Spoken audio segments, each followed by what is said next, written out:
당장 이 서류에 도장 찍고 이 집에서 꺼져! 이 밥벌레 같은 년아! 시어머니 평금옥이 만삭인 제 얼굴에 이혼 서류를 집어던지며 굵은 소금을 뿌려댔습니다.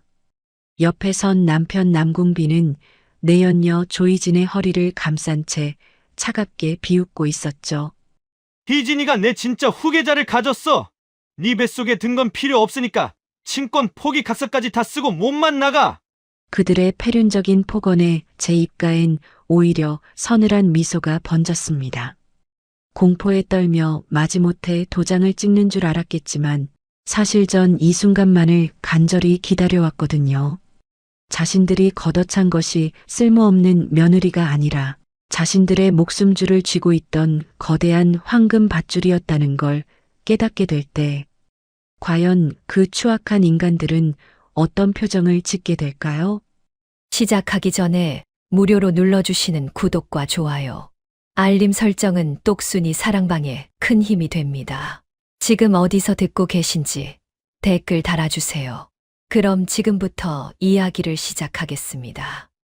출산 예정일을 불과 일주일 앞둔 곽도희는 부풀어 오른 배를 힘겹게 지탱하며 거실 바닥에 엎드려 있었습니다. 바닥을 닦는 곽도희의 손목은 가늘게 떨리고 있었고 걸레질을 한 번 할 때마다 갈비뼈가 으스러지는 듯한 통증이 밀려왔죠. 이마에 맺힌 식은땀이 바닥으로 뚝뚝 떨어져 얼룩을 남겼지만 곽도희는 숨을 헐떡이며 구석진 곳까지 손을 뻗었습니다. 그때 현관문이 벌컥 열리더니 시어머니 평금옥이 코를 틀어쥐고 오만상을 찌푸리며 집 안으로 들어왔습니다. 평금옥이 거실 바닥에 엎드린 곽도희의 엉덩이를 발로 툭 차며 말했습니다.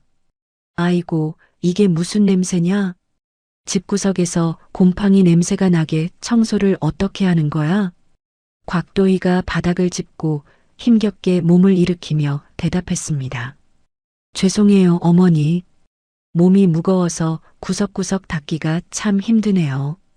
평금옥이 혀를 끌끌 차며 곽도희를 위아래로 훑어보더니 소리쳤습니다. 핑계는 아주 입에 달고 사는구나. 남들은 밤 매다가도 애만 쑥쑥 잘 낳더라.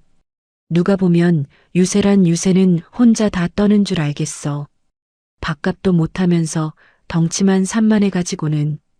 그때 현관 쪽에서 도어록 열리는 소리가 경쾌하게 들리더니 남편 남궁빈이 화려하게 차려입은 낯선 여자와 함께 들어왔습니다.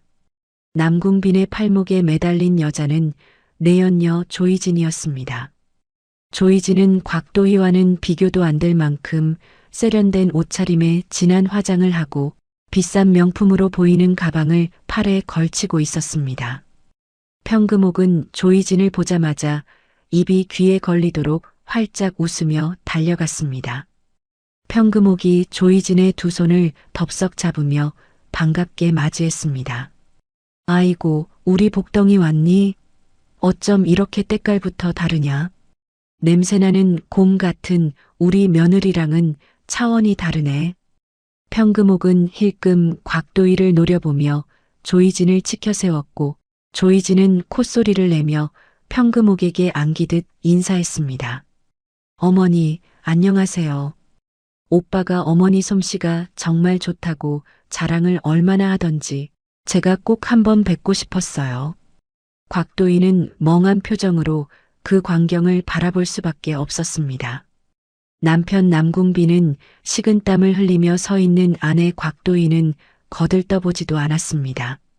남궁빈이 안주머니에서 누런 서류 봉투 하나를 꺼내 곽도희의 발치에 툭 던지며 말했습니다. 야, 곽도희, 너도 눈이 있으면 상황 파악이 될 거다. 여기 이 여자 희진이가 우리 집의 새로운 주인이 될 사람이야. 곽도희가 떨리는 손으로 바닥에 떨어진 서류 봉투를 집어들었습니다. 봉투 안에는 이혼 서류와 친권 포기 각서가 들어 있었습니다. 남궁빈이 넥타이를 거칠게 풀어헤치며 소파에 털썩 주저앉아 외쳤습니다. 너처럼 뚱뚱하고 게으른 여자는 이제 질렸다. 희진이 뱃속에 내 진짜 후계자가 자라고 있어. 내 핏줄인지도 의심스러운 내 뱃속에 든 애는 필요 없으니까 깔끔하게 친권 포기 각서 쓰고 여기서 당장 나가라. 곽도희의 눈동자가 파르르 떨리며 가슴을 옥죄었습니다. 배가 뭉쳐오는 고통보다 가슴이 찢어지는 배신감이 더 크게 느껴졌죠. 평금옥은 곽도희가 미리 싸둔 출산 가방을 발로 뻥 차버렸습니다. 가방이 현관문 밖 복도로 굴러떨어지며 아기 옷가지들이 삐져나왔습니다. 평금옥이 곽도희의 얼굴 앞에 삿대질을 하며 윽박질렀습니다. 위자료니 양육비니 딴소리하면 쥐도 새도 모르게 묻어버릴 테니까. 좋은 말로 할 때 도장 찍고 몸만 나가라. 너 같은 거머리한테 뜯길 돈은 단 한 푼도 없다. 평금옥의 악담에 곽도희는 입술을 꽉 깨물었습니다. 입술 사이로 비릿한 피맛이 느껴지며 정신이 맑아졌습니다. 조이진은 남궁빈의 팔짱을 끼며 곽도희를 비웃듯 바라보았습니다. 어머님, 저 언니 눈빛이 너무 무서워요. 빨리 내보내주세요. 우리 아기 태교에 안 좋을 것 같아요. 평금옥은 조이진의 등을 토닥이며 곽도희에게 소금을 뿌리는 흉내를 냈습니다. 걱정 마라, 우리 복덩아. 내가 알아서 처리하마. 야, 곽도희. 안 나가고 뭐해? 재수없는 일 생기기 전에 얼른 썩 꺼져라. 곽도희는 부들부들 떨리는 손으로 이혼 서류와 각서를 내려다보았습니다. 눈물은 흐르지 않았고 오히려 차가운 분노가 가슴 깊은 곳에서 끓어오르기 시작했습니다. 곽도희는 식탁 위에 놓인 인주를 거칠게 열었습니다.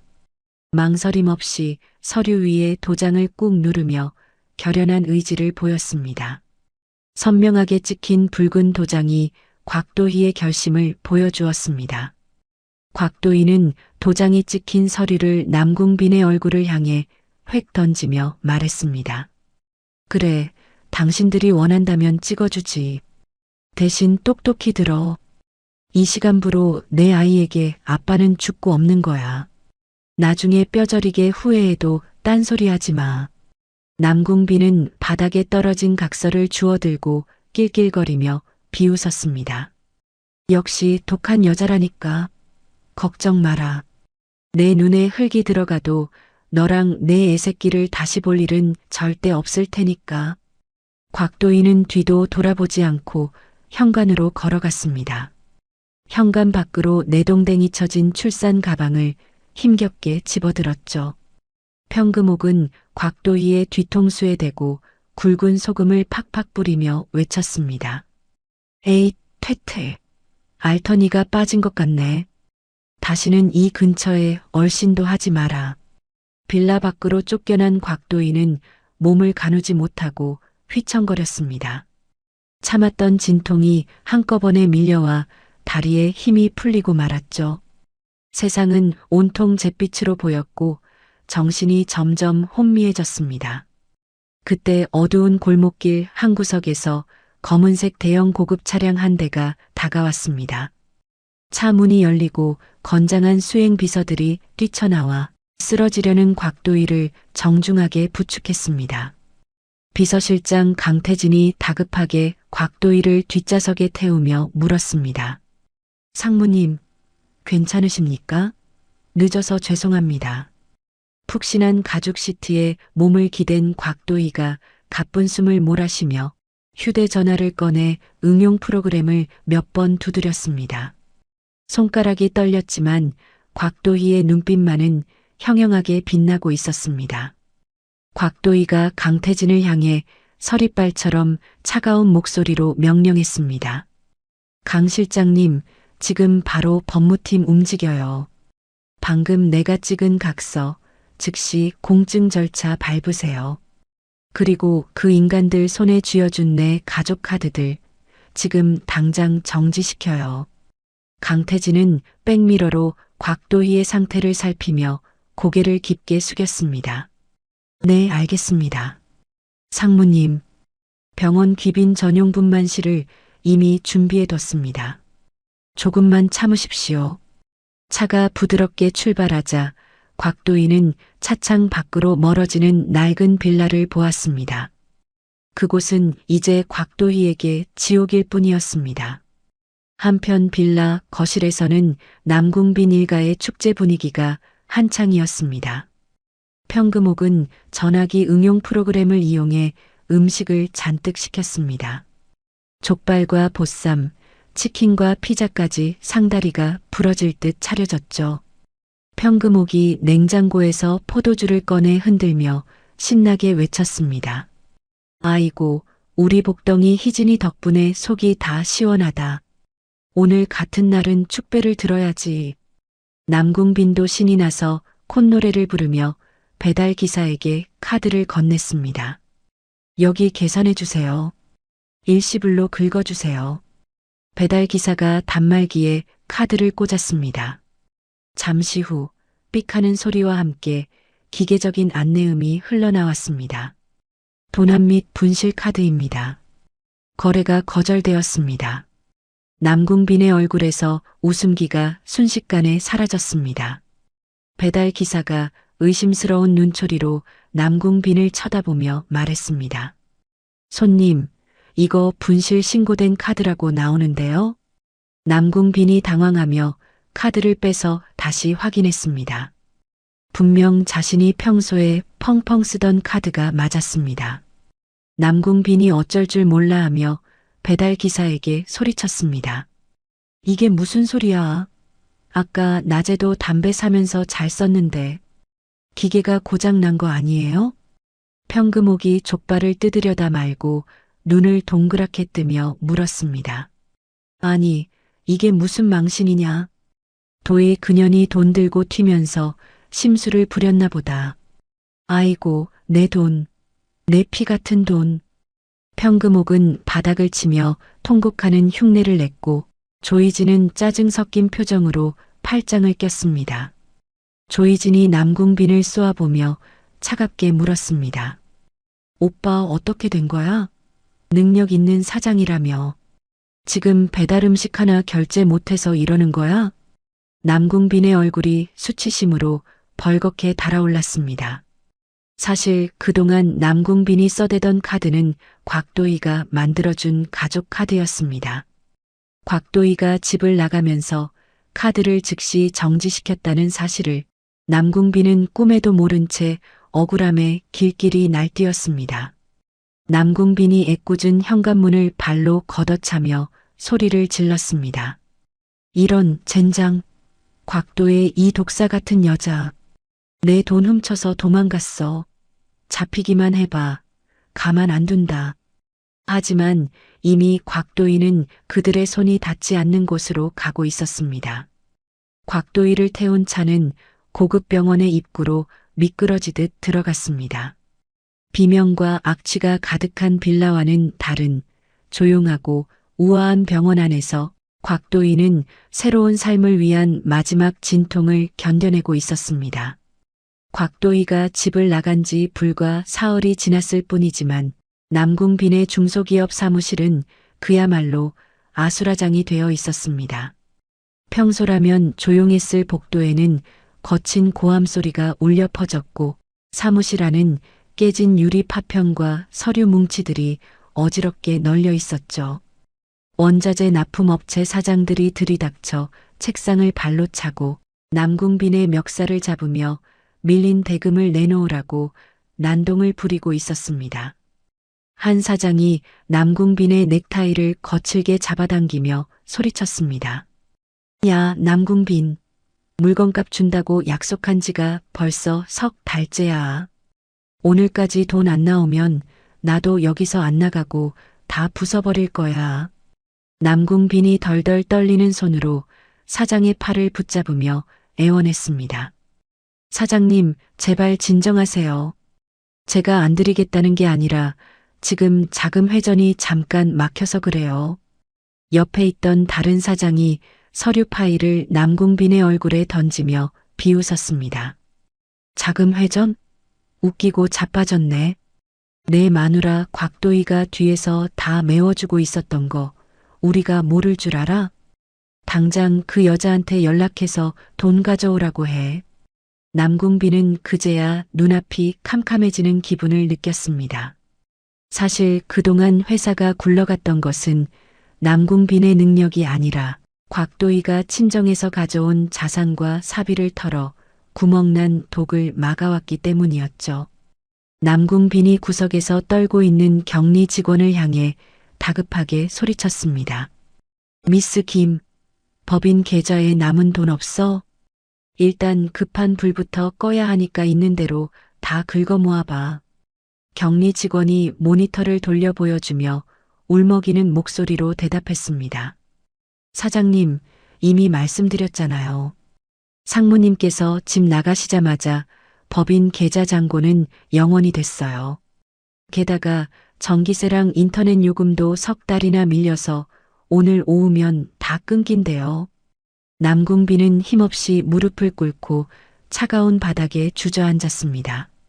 자신이 걷어찬 조강지처가 사실은 이 회사의 생명줄이었다는 사실을 이제야 뼈저리게 느끼며 머리카락을 쥐어뜯었죠. 도망치듯 사무실을 나와 집으로 돌아왔지만 그를 기다리고 있는 풍경은 더욱 처참했습니다.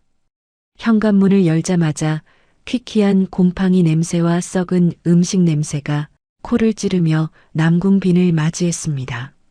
거실 바닥에는 사흘 동안 먹고 남은 배달 음식 용기들이 산더미처럼 쌓여 있었고 초파리들이 그 위를 윙윙거리며 날아다니고 있었습니다.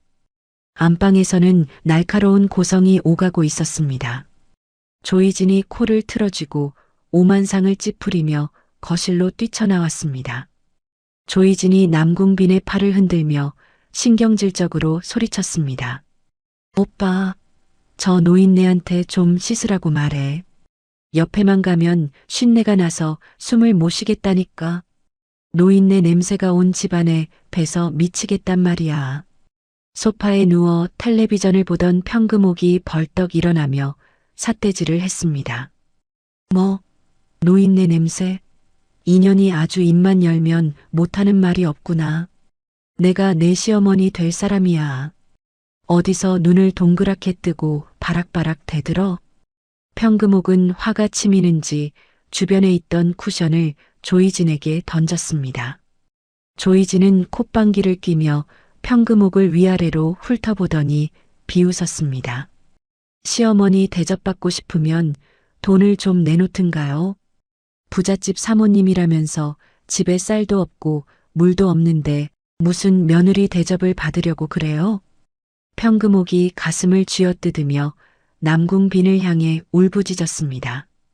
도훈아, 전현 말하는 것 좀 봐라. 내가 저런 거 보려고 도희를 내쫓은 줄 아니? 배고파 죽겠는데 밥도 안 하고 저게 뭐 하는 짓이야? 조이진이 팔짱을 낀 채 소파에 털썩 주저앉으며 쏘아붙였습니다. 나도 배고파 죽겠어. 오빠, 돈 좀 줘봐. 편의점이라도 가서 먹을 것 좀 사오게. 남궁빈은 깊은 한숨을 내쉬며 바지 주머니를 뒤집었습니다. 나오는 것이라고는 구겨진 1,000원짜리 몇 장과 100원짜리 동전뿐이었죠. 남궁빈이 떨리는 손으로 돈을 세며 힘없이 말했습니다. 알았어, 알았어. 그만들 좀 싸워. 내가 나가서 컵라면이라도 사올 테니까. 남궁빈은 도망치듯 집을 나와 편의점으로 향했습니다. 진열대 앞에서 가장 저렴한 컵라면 3개를 집어든 남궁빈의 손이 부들부들 떨리고 있었습니다. 계산대 위에 동전을 쏟아붓고 개수를 세는 자신의 처지가 참량하기 짝이 없었죠. 다시 집으로 돌아온 남궁빈은 거실 바닥에 라면을 차렸습니다. 평금옥은 썩은 김치 냄새에 코를 막으며 대꾸했습니다. 아이고, 이게 무슨 맛이냐? 도희가 끓여주던 소고기 묵국이 생각나네. 그년이 음식 솜씨 하나는 정말 기가 막혔는데. 조이진이 젓가락을 탁 내려놓으며 평금옥을 쏘아보았습니다. 어머님, 지금 그 소리가 나와요? 그 곰 같은 언니가 좋으면 다시 데려오든가요? 평금옥이라면 국물을 들이키며 혀를 찼습니다. 예. 너는 요리도 못하면서 말만 청산유수구나. 냉장고에 썩은 김치밖에 없는데 장이라도 보게 돈 좀 꺼내봐. 조이지는 어이가 없다는 듯 헛웃음을 터뜨리며 대답했습니다. 어머님, 저 손에 물 한 방울 안 묻히고 살았어요. 어머님이 숨겨둔 돈이라도 있으면 좀 내놓으세요. 그때 누군가 현관문을 쾅쾅 두드리는 소리가 들렸습니다. 세 사람은 숨을 죽인 채 얼어붙어 서로의 눈치만 살폈죠. 문 밖에서 걸걸한 목소리의 집주인이 고함을 질렀습니다. 남궁 사장, 안에 있는 거 다 알아. 문 좀 열어봐. 남궁 빈이 쭈뼛거리며 현관문을 아주 조금 열었습니다. 집주인 할아버지가 험상궂은 표정으로 서서 서류 뭉치를 흔들었습니다. 집주인이 남궁 빈의 가슴팍을 찌르며 윽박질렀습니다. 남궁 사장, 지금 장난해? 월세가 1년이나 밀렸어. 보증금 다 까먹고도 남은 거 알지? 이번 주까지 당장 방 빼. 남궁 빈이 무릎을 꿇고 사정하며 말했습니다. 어르신, 제발 한 번만 봐주세요. 제가 곧 큰 돈이 들어올 때가 있습니다. 며칠만 더 기다려주세요. 집주인은 콧방귀를 뀌며 차가운 사실을 내뱉었습니다. 듣기 싫어.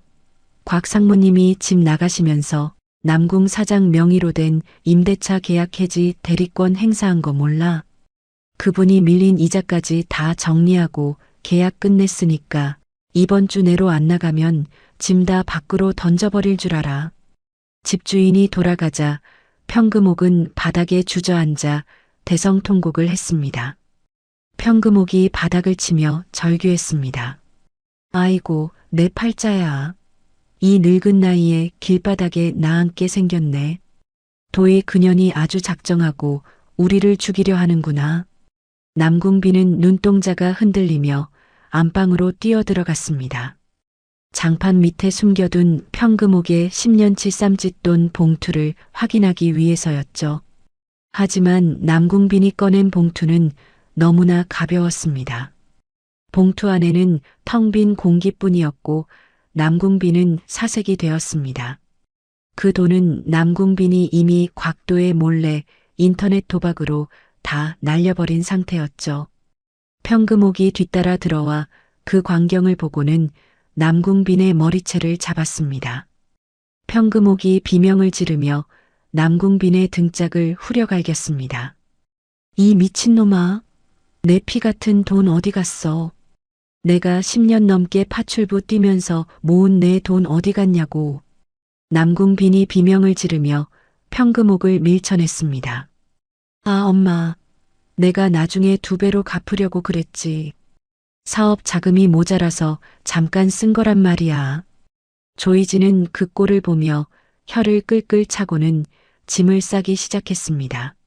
남궁빈이 어둠 속에서 조이진의 다리를 붙잡으며 애원했습니다. 희진아, 제발 가지마. 너까지 가면 나 진짜 죽어. 우리 뱃속에 있는 아들을 생각해서라도 조금만 참아줘.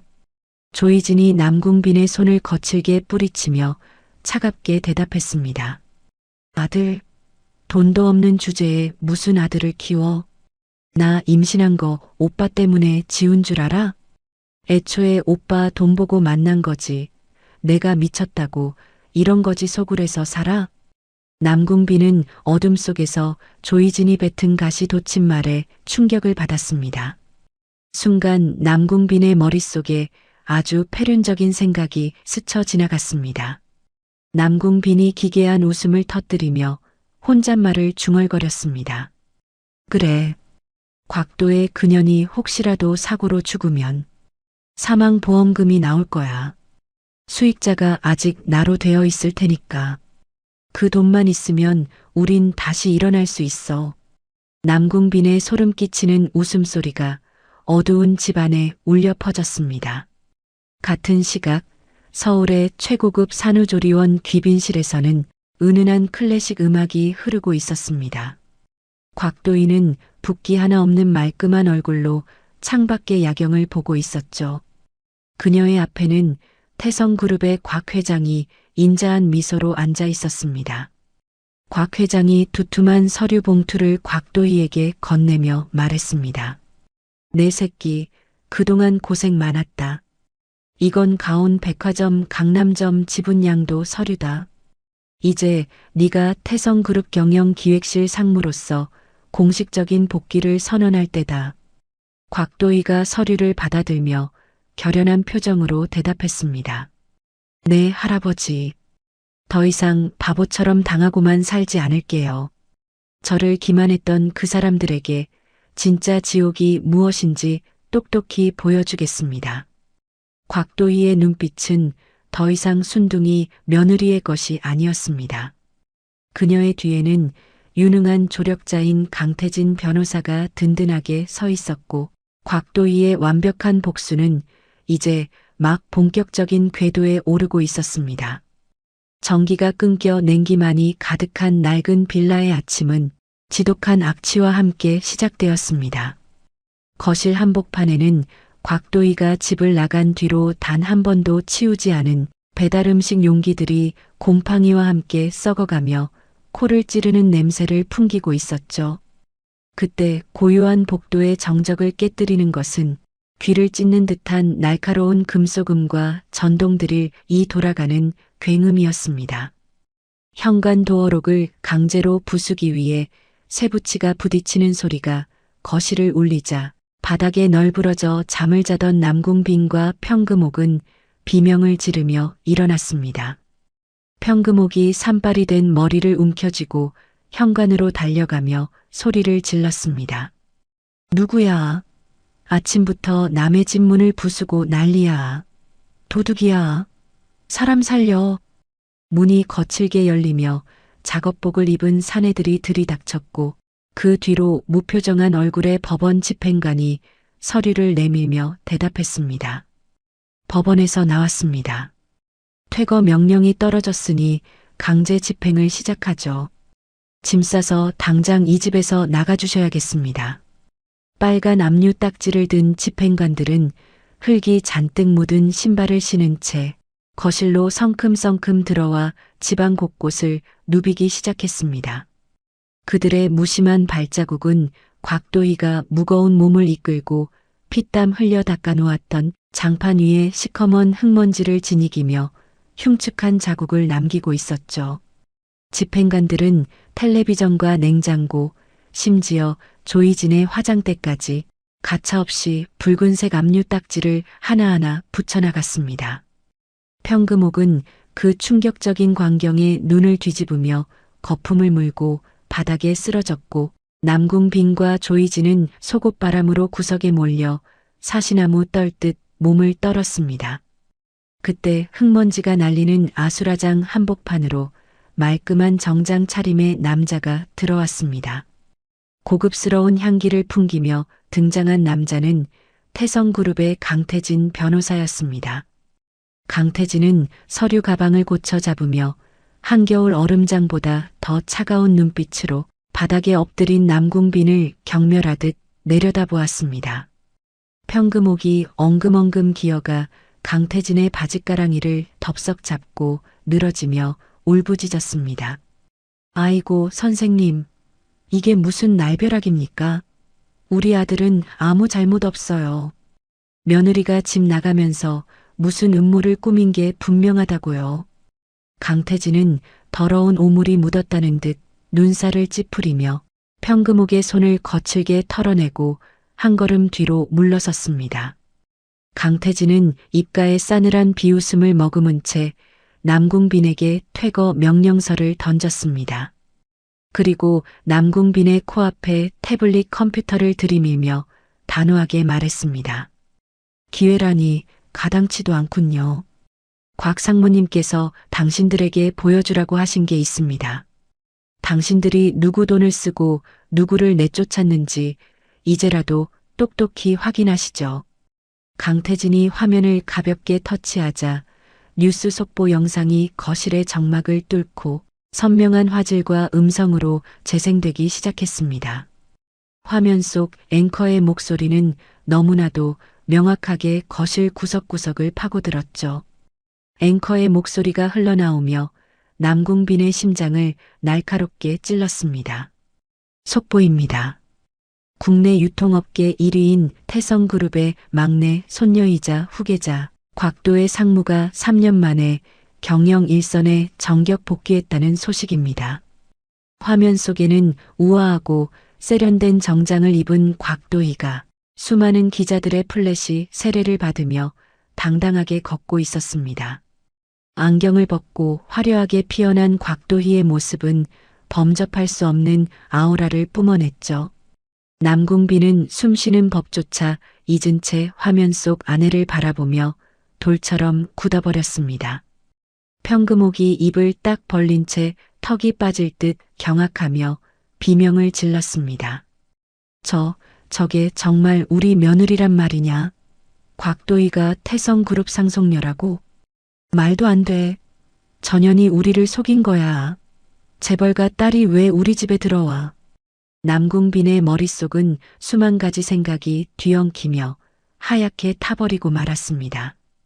자신이 3년 동안 곰 같은 여자라며 구박하고 무시했던 아내가 사실은 대한민국 최고의 부를 거머쥔 재벌가 손녀였다는 진실이 믿기지 않았죠. 강태진은 넋이 나간 남궁빈에게 접근 금지 명령서까지 내밀며 차갑게 덧붙였습니다. 강태진이 남궁빈의 비참한 몰골을 훑어보며 비웃듯이 말했습니다. 당신들은 이제 곽 상무님과 아이 근처에 1km도 접근할 수 없습니다. 만약 회사나 병원 근처에 나타나면 그 즉시 형사고발 조치하겠습니다. 강태진이 뒤도 돌아보지 않고 빌라를 빠져나가자 평금옥은 눈에 도끼를 띠며 일어났습니다. 평금옥이 남궁빈의 등을 거칠게 떠밀며 윽박지르듯 소리쳤습니다. 남궁빈, 뭐하고 있어? 당장 우리 며느리 찾으러 가야지. 가서 빌면 받아줄지도 모르잖아. 재벌집 사모님이 시어머니를 모른 척하겠어? 조이진은 자신이 뺏은 남자가 알짜배기 사장이 아닌 빈털털이었다는 사실에 남궁빈의 뺨을 세게 내리치며 분노의 화살을 돌렸습니다. 하지만 조이진 역시 당장 머물 곳이 없었기에 그들을 따라 나설 수밖에 없었죠. 세 사람은 우여곡절 끝에 택시를 잡아타고 태성그룹 본사 빌딩에 도착했습니다. 고개를 아무리 젖혀도 끝이 보이지 않는 거대한 유리 건물의 위용에 세 사람은 압도당해 입을 다물지 못했습니다. 평금옥은 헝클어진 머리를 대충 쓸어 넘기며 회전문으로 무작정 돌진했습니다. 입구를 지키던 덩치 큰 보안 요원들이 앞을 가로막자 평금옥이 고래고래 소리를 질렀습니다. 비켜. 내가 여기 회장 시어머니야. 내 며느리가 곽도의 상무라고. 당장 나오라고 해. 시어머니가 왔는데 버선발로 안 뛰어나와? 남궁빈도 옆에서 거들며 옛날의 권위를 되찾으려 허세를 부렸습니다. 하지만 보안팀장은 이미 연락을 받은 듯 냉담한 표정으로 무전기를 들었습니다. 보안팀장이 요원들에게 차가운 어조로 명령을 내렸습니다. 이분들 곽 상무님께서 말씀하신 잡상인들입니다. 당장 밖으로 끌어내세요. 보안 요원들이 평금옥과 남궁빈, 조이진의 팔을 짐짝처럼 거칠게 들어 올렸습니다. 세 사람은 럭셔리한 대리석 로비 바닥 위에서 비참하게 질질 끌려나갔죠. 결국 회사 정문 밖 뜨거운 아스팔트 바닥 위에 개처럼 내동댕이 쳐지고 말았습니다. 지나가던 직장인들이 그 한심한 꼴을 보며 혀를 차고 사진을 찍어댔습니다. 평금옥은 바닥을 치며 대성통곡했지만 웅장한 회사 문은 굳게 닫힌 채 열리지 않았습니다. 갈 곳을 완전히 잃은 세 사람은 터덜터덜 발길을 돌려 동네 찜질방으로 향했습니다. 찜질방의 눅눅한 공기와 땀 냄새가 코를 찌르는 구석진 곳에 그들은 짐을 풀었습니다. 평금옥은 여전히 분이 풀리지 않는지 주변 사람들에게 재벌가 사돈이라며 허풍을 떨었죠. 하지만 돌아오는 것은 미친 사람 보듯 자리를 피하는 사람들의 경멸 섞인 시선뿐이었습니다. 그때 조이진이 남들 몰래 탈의실 구석으로 가서 자신의 배를 매만지기 시작했습니다. 조이진은 옷 안쪽에 두툼하게 뭉쳐놓은 임신 패드를 거칠게 고쳐 찾습니다. 조이진의 눈에는 도끼가 서렸고 자신의 가짜 임신이 탄로나지 않도록 철저히 준비했습니다. 남궁빈은 찜질방 수건으로 얼굴을 가린 채 죽은 듯이 누워 처량한 눈물을 흘렸습니다. 조이진이 자는 척하는 남궁빈의 옆구리를 쿡 찌르며 은밀하게 속삭였습니다. 오빠, 그 애가 오빠 핏줄인 건 변하지 않는 사실이잖아. 이혼 서류랑 각서는 강압에 의해 억지로 쓴 거라고 우기면 돼. 그걸 빌미로 태성그룹에서 위자료를 수십억은 뜯어낼 수 있을 거야.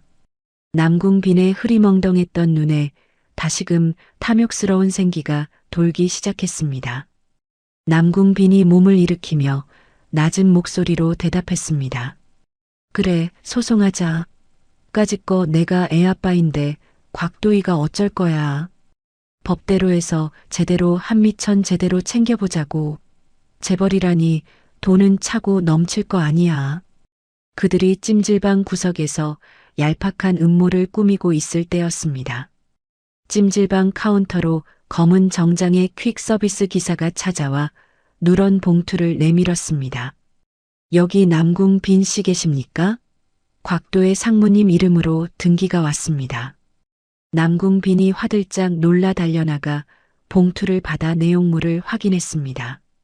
안에서 나온 것은 최고급 종이의 금박으로 인쇄된 화려한 초대장이었습니다. 초대장에는 정중한 문구와 함께 믿기지 않는 내용이 적혀 있었습니다. 남궁빈님과 평금옥 여사님을 태성그룹 자선 파티의 VIP로 모십니다. 그동안의 오해를 풀고 가족으로서 대화의 시간을 갖고 싶습니다. 곽도의 드림. 평금옥은 초대장을 보고 며느리가 결국 기가 죽어 항복했다며 덩실덩실 춤을 추었습니다. 남궁빈과 조이진 역시 이제 다시 호의호식할 날만 남았다며 김칫국을 마셨죠. 하지만 새 아기는 이것이 자신들을 영원한 나락으로 떨어뜨릴 곽도희의 거대하고 완벽한 덫이라는 사실을 꿈에도 모른 채 파티 준비에 들떴습니다. 파티 당일이 되자 세 사람은 시장에서 구한 가장 화려한 옷을 차려입었습니다. 평금옥은 형광색 저고리를 매만지며 거울 앞에서 거드름을 피웠고 남궁빈은 반짝이는 은색 양복의 깃을 세우며 자신만만하게 웃었습니다. 조이진은 짝퉁 가방을 팔에 걸고는 마치 진짜 사모님이 된 듯한 표정을 지었죠. 세 사람은 택시를 타고 호텔로 향하며 자신들의 승리를 확신하고 있었습니다. 그들은 곽도희가 준비한 무대가 자신들을 위한 환대가 아닌 추악한 민낯을 드러낼 심판대라는 사실을 추호도 의심하지 않았습니다. 호텔 입구에 깔린 레드카펫을 밟으며 평금옥은 주변 하객들을 눈아래로 보았습니다. 우리 며느리가 재벌 상무라니 이제 내 팔자가 피는구나. 평금옥은 혼잣말을 내뱉으며 파티장 안으로 당당하게 발을 들여놓았습니다. 그녀의 머릿속에는 이미 도희가 건네줄 거에게 수표와 호화로운 생활만이 가득했죠. 남궁빈 역시 고개를 빳빳이 들고 아내의 권세를 누릴 생각에 가슴을 폈습니다. 하지만 화려한 샹들리에 아래서 그들을 기다리는 것은 따뜻한 환영이 아닌 곽도희가 치밀하게 설계한 차가운 복수의 서막이었습니다. 파티장 한 구석에서 강태진 변호사가 그들의 등장을 곽도희에게 보고했습니다.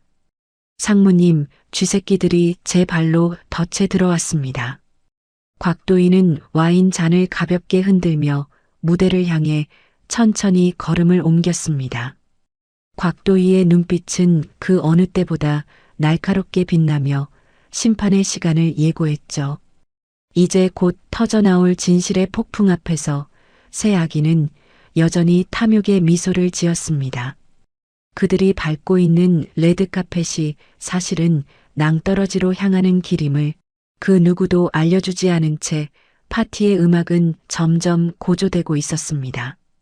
자선 파티가 열리는 당일 오후 서울 도심의 최고급 호텔 정문 앞은 황금빛 조명과 레드카펫으로 눈부시게 단장되어 있었습니다. 최고급 외제차들이 줄을 지어서고 화려한 드레스와 턱시도를 차려입은 상류층 인사들이 우아한 몸짓으로 차에서 내리고 있었죠. 그 세련된 행렬 사이로 낡고 찌그러진 택시 한 대가 멈춰서더니 주변의 시선을 단번에 강탈하는 세 사람이 모습을 드러냈습니다. 눈이 시릴 정도로 형광빛이 도는 분홍색 저고리에 샛노란 치마를 입은 평금옥이 마치 대궐의 안주인이라도 된 양 고개를 빳빳이 들었습니다. 평금옥은 형광색 옷고름을 고쳐 매며 택시 문을 거칠게 닫고는 레드카펫 위에 발을 내디디며 주변 하객들을 훑어보았습니다. 그 뒤를 따라 내린 남궁비는 반짝이가 가득 박힌 은색 양복의 깃을 세우고 조이지는 로고가 큼지막하게 박힌 짝퉁 원피스를 뽐내며 엉덩이를 흔들었죠. 평금옥이 레드카펫 위를 걸으며 앞서가는 하객들을 팔꿈치로 밀치고 소리쳤습니다. 비켜요, 비켜. 여기 진짜 귀한 손님 지나가시니까 길 좀 터달란 말이야. 호텔 입구를 지키던 보안 요원들이 당황하여 그들의 앞을 막아서자 남궁빈이 콧방귀를 뀌며 품에서 금박 초대장을 꺼내 보안 요원의 가슴을 툭 쳤습니다.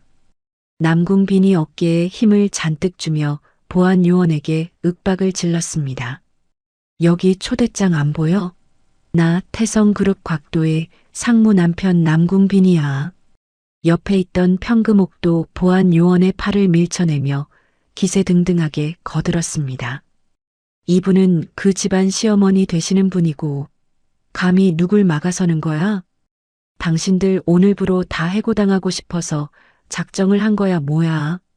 보안 요원이 초대장을 확인하고 무전기에 대고 무어라 속삭이더니 묘한 표정으로 기를 터주며 허리를 굽혀 인사했습니다. 세 사람은 서로 승리의 미소를 주고받으며 파티장 안으로 위풍당당하게 입성했습니다. 그들이 밟는 대리석 바닥 위로 천장의 샹들리에 빛이 쏟아져 내렸지만 그 화려한 조명 아래서 그들이 받은 시선은 존경이 아니라 경멸이었습니다. 평금옥은 하객들의 시선을 부러움이라 착각하며 지나가는 웨이터를 멈춰 세웠습니다. 평금옥이 쟁반에서 칵테일 새우를 맨손으로 덥석 집어 입에 넣으며 말했습니다. 아이고, 여기는 먹을 게 참 많기도 하네. 예, 물수건 좀 가져와 봐라. 평금옥은 새우 꼬리를 바닥에 뱉어내며 주변 귀부인들에게 큰 소리로 자랑했습니다. 조이지는 명품 드레스를 입은 여자들 사이에서 짝퉁 가방을 슬그머니 감추면서도 마치 자신이 이 파티의 주인공인 양도도한 척 고개를 치켜들었습니다. 파티장 2층 테라스에서 그 가관인 광경을 내려다보던 곽도인은 차가운 에스프레소를 한 모금 마시며 입가에 서늘한 미소를 띄었습니다. 옆에 서 있던 강태진 변호사가 태블릿을 확인하며 낮은 목소리로 보고했습니다. 상무님, 쥐새끼들이 미끼를 물고 안으로 들어왔습니다. 준비는 끝났습니다. 곽도희가 빈 잔을 테이블에 내려놓으며 서리빨 같은 목소리로 대답했습니다. 그래요, 강 변호사님. 이제 사냥을 시작해야죠. 내 인생에서 저 오물들을 영원히 쫓아내기 위한 마지막 무대니까요.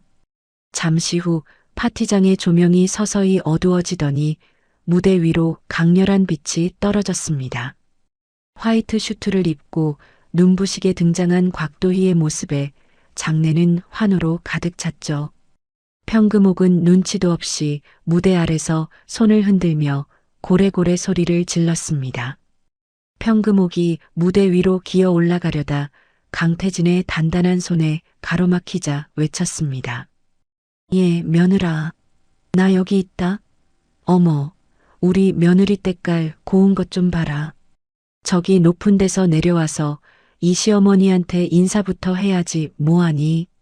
곽도희가 마이크를 잡고 차가운 눈빛으로 객석의 세 사람을 응시하며 입을 열었습니다. 곽도희의 단호한 목소리가 거대한 파티장에 쩌렁쩌렁하게 울려 퍼졌습니다. 귀한 시간 내주신 여러분께 진심으로 감사드립니다. 곽도희가 말을 멈추고 남궁빈을 쏘아보며 서늘하게 덧붙였습니다. 오늘 저는 이 자리에서 제 인생의 가장 추악했던 과거를 청산하려 합니다. 저기 서 있는 저 사람들이 만삭의 임산부에게 어떤 짓을 했는지 이 자리에 계신 여러분께서 똑똑히 지켜봐 주시기를 바랍니다. 곽도희의 신호와 함께 무대 뒤 거대한 대형 스크린이 환하게 켜졌습니다.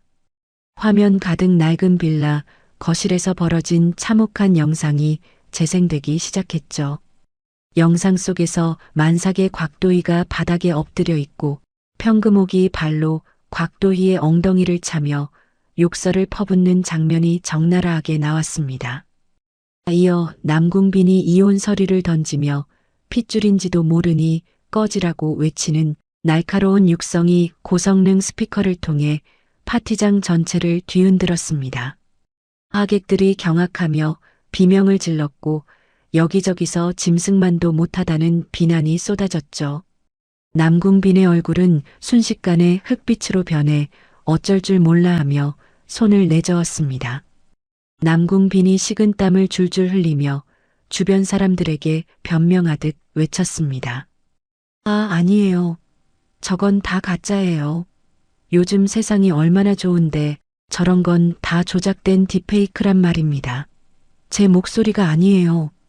곽도희는 비웃는 표정으로 조이진과 남궁빈이 주고받은 문자 내역을 공개했습니다. 도희 내쫓고 평금옥은 요양원에 버린 뒤에 돈 가로채자는 내용이 크게 뜨자 평금옥의 눈동자가 배신감으로 파르르 떨리며 옆에 있던 조이진을 노려보았습니다. 이성의 끈이 끊어진 평금옥이 괴성을 지르며 조이진의 머리채를 휘잡았습니다. 평금옥이 조이진의 뺨을 세게 내리치며 악을 쓰듯 소리쳤습니다. 이뱀 같은 년아, 네가 감히 내 아들을 홀려서 나를 고려장을 시키려 해? 내 아들이랑 짝짝꿍이 돼서 나를 요양원에 처박으려 했단 말이냐? 조이진도 지지 않고 평금옥의 형광색 저고리 고름을 잡아뜯으며 맞서 싸웠습니다. 조이진이 하이힐로 평금옥의 정강이를 걷어차며 비명을 질렀습니다. 조이진이 헝클어진 머리를 흔들며 평금옥에게 악을 썼습니다. 이 미친 노인네야. 애초에 남궁빈 오빠가 먼저 제안한 거야. 오빠가 어머니 쉰내 난다고 질색하면서 공기 좋은 요양원에 보내자고 했다고. 우아했던 파티장은 순식간에 머리카락이 휘날리고 옷감이 찢어지는 난투극이 되었죠. 남궁빈은 중간에서 말리려다 평금옥의 주먹에 코를 맞아 피를 흘리며 바닥을 굴렀습니다. 수백 명의 하객이 그 추태를 휴대전화로 찍으며 영상을 실시간으로 퍼뜨렸습니다. 곽도희는 단상 위에서 그 모습을 일말의 동정심도 없는 눈으로 내려다보았습니다. 곽도희가 옆에 서 있던 보안 팀장에게 고개를 끄덕이며 차갑게 명령했습니다. 이제 그만 치우세요. 파티장에 악취가 진동해서 더는 못 있겠네요. 건장한 보안 요원들이 무대 앞으로 달려들어 엉겨붙어 싸우는 세 사람을 떼어놓았습니다. 그들은 세 사람의 팔다리를 짐짝처럼 들어 올리고는 파티장 밖으로 질질 끌고 나갔죠. 평금옥은 산발이 된 머리로 바닥을 긁으며 곽도희를 향해 손을 뻗어 울부짖었습니다. 며느라, 도희야, 내가 잘못했다. 제발 이 시어머니 좀 살려다오. 하지만 보안 요원들은 그들을 호텔 정문이 아닌 주방 뒤편 쓰레기 집화장으로 데려갔습니다. 음식물 쓰레기통 옆 더러운 아스팔트 바닥 위에 세 사람이 내동댕이 쳐졌죠. 구정물에 젖은 형광색 한복과 찢어진 은색 양복은 오물과 섞여 형편없는 몰골이 되었습니다. 쓰레기장 앞에서 또다시 시작된 그들의 싸움 소리가 밤 공기를 지저분하게 갈랐습니다. 다시 파티장 안으로 돌아온 곽도희는 품에 안긴 아들 하늘이를 보며 환하게 웃었습니다. 곽도희가 하객들을 향해 마이크를 들고 여유로운 목소리로 말을 이었습니다. 잠시 소란이 있었지만 이제 진짜 축제를 시작하려 합니다. 오늘은 제 아들 하늘이의 100일을 축하하는 자리이기도 하니까요. 하객들의 우레와 같은 박수 소리가 파티장을 가득 채우며 분위기를 반전시켰습니다. 지옥 같은 시간을 견뎌내고 스스로 빛이 된 곽도희의 눈에는 희망만이 가득 차 있었습니다. 강태진 변호사가 샴페인 잔을 들고 곽도희에게 다가와 조용히 속삭였습니다. 상무님, 정말 고생 많으셨습니다. 이제 1차 심판은 완벽하게 끝났네요. 곽도희는 샴페인 잔을 가볍게 부딪히며 하늘이의 통통한 볼을 부드럽게 쓰다듬었습니다. 아직 멀었어요, 강 변호사님. 저 인간들이 제 발로 지옥 끝까지 걸어 내려가게 만드는 건 이제부터 시작이니까요. 저들이 가진 마지막 욕심까지 다 타버리게 할 거예요. 곽도희의 눈빛은 무대 조명보다 더 날카롭고 강렬하게 빛나고 있었습니다. 파티장의 화려한 음악 소리는 밤이 깊어갈수록 더욱 웅장하게 울려 퍼졌습니다.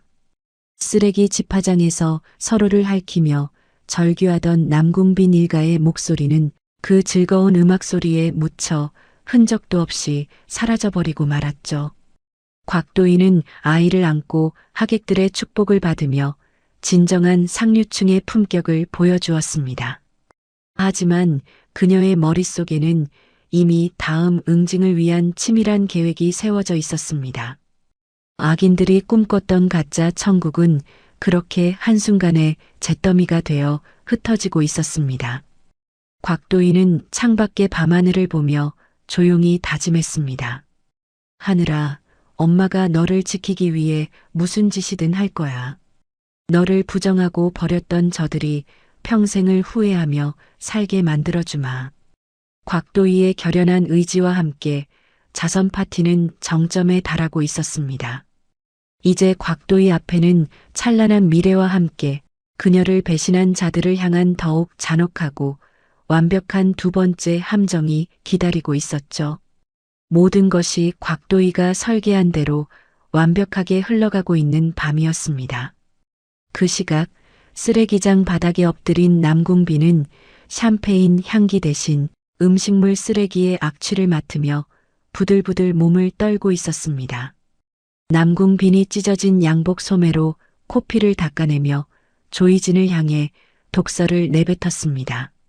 네가 그딴 문자를 보내지만 않았어도 도희가 우리를 이렇게 만들진 않았을 거야. 이다 죽어가는 사기꾼녀나 내 인생 어떡할 거야. 조이진은 대답 대신 남궁빈의 얼굴에 침을 뱉으며 다시 머리채를 잡으려 달려들었습니다.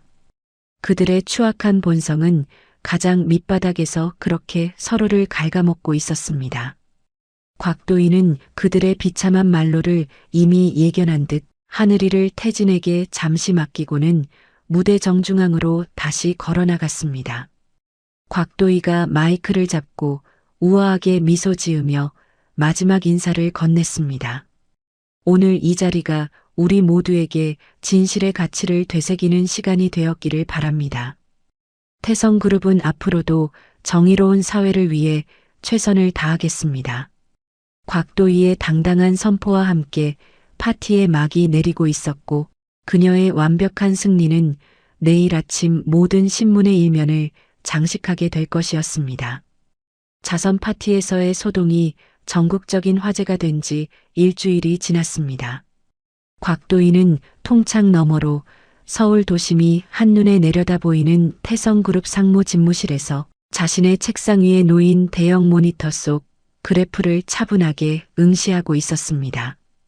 연일 상한가를 기록하며 붉은 기둥으로 가득 찬 주가 차트는 그녀가 경영 일선에 복귀한 뒤 거둔 압도적인 성과를 증명하고 있었죠.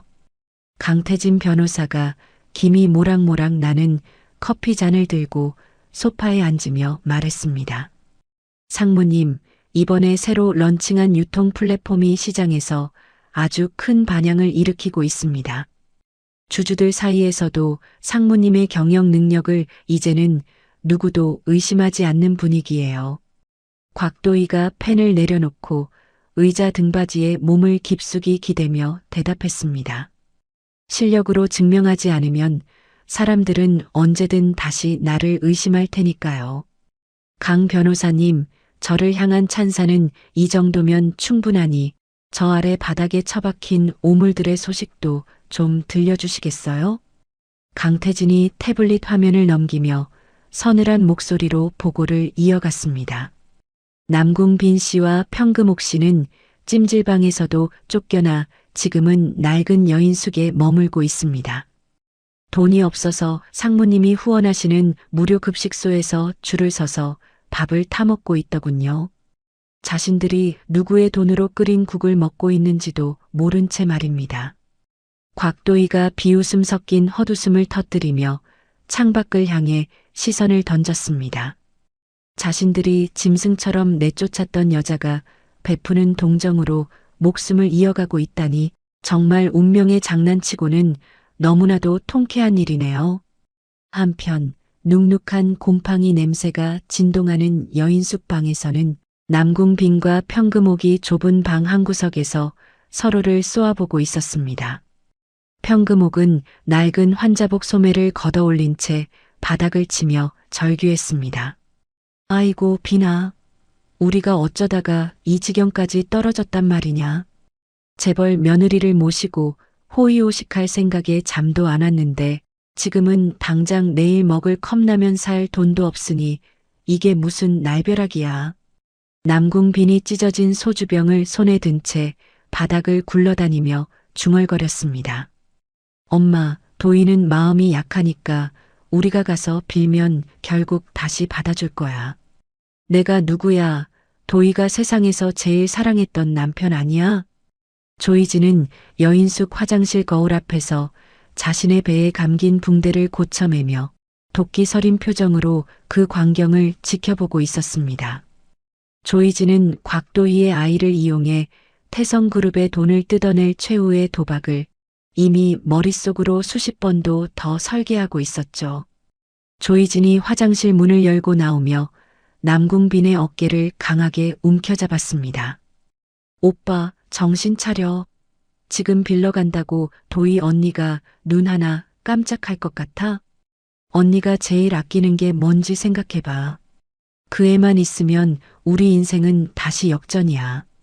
내가 아는 흥신소 사장님이 있으니까 그 애 주변을 좀 맴돌게 해뒀어. 남궁빈이 놀란 눈으로 조이진을 올려다보며 떨리는 목소리로 물었습니다. 희진아, 너 설마 유괴라도 하겠다는 거야? 그건 정말 큰일 나. 조이진이 비웃음을 머금으며 남궁빈의 뺨을 가볍게 두드렸습니다. 유괴가 아니라 아빠로서 아이를 보고 싶다는 정당한 권리를 행사하자는 거야. 사람들 앞에서는 애절한 부성애를 연기하고 뒤로는 합의금을 챙기면 되는 거지. 오빠는 그저 내가 시키는 대로 눈물만 흘리면 돼. 알았지? 하지만 조이진은 꿈에도 모르고 있었습니다. 강태진 변호사가 이미 그녀의 모든 의료 기록을 샅샅이 뒤져서 그녀가 오래전부터 불임 판정을 받았다는 사실을 확인했다는 것을요. 강태진은 집무실에서 조이진의 산부인과 진료 내역서를 도희에게 보여주었습니다.